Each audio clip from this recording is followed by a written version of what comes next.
Hello दोस्तों, कैसे हो? आप देख रहे हैं मेरा यूट्यूब चैनल। दोस्तों आज मैं आपको बताने वाला हूं कि आईसीसी क्रिकेट वर्ल्ड कप में कौन कौन सी टीमें वर्ल्ड कप जीत चुकी हैं और कौन कौन सी टीम ने नहीं जीता। तो वीडियो में आगे बढ़ने से पहले आपसे छोटी सी रिक्वेस्ट है, आपने अभी तक हमारे चैनल को सब्सक्राइब नहीं किया तो चैनल को कर दे सब्सक्राइब, बेल के आइकन को भी दबा दे और ऑल पे प्रेस कर दे ताकि आने वाली वीडियो का नोटिफिकेशन आप तक पहुंचता रहे। तो चलते हैं बिना टाइम वेस्ट किए वीडियो की जानिब।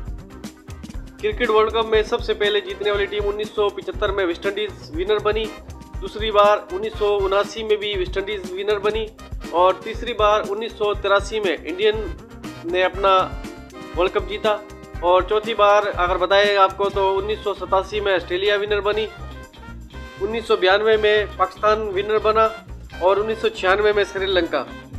दोस्तों मज़े की बात तो ये है कि 1999 में ऑस्ट्रेलिया विनर बनी, 2003 में फिर दोबारा से ऑस्ट्रेलिया विनर बनी, 2007 में भी ऑस्ट्रेलिया विनर बनी और 2011 में इंडिया, 2015 में ऑस्ट्रेलिया, 2019 में इंग्लैंड और 2023 में ऑस्ट्रेलिया। और बांग्लादेश, अफगानिस्तान, अफ्रीका, न्यूजीलैंड अभी तक कोई भी वर्ल्ड कप नहीं जीती है। दोस्तों ये ताज़ा अपडेट आज की वीडियो अच्छी लगे लाइक करें, शेयर करें, चैनल को जरूर सब्सक्राइब कर दें। मिलते हैं अगली वीडियो में। आज तक के लिए इतना ही, अपना ख्याल रखिएगा।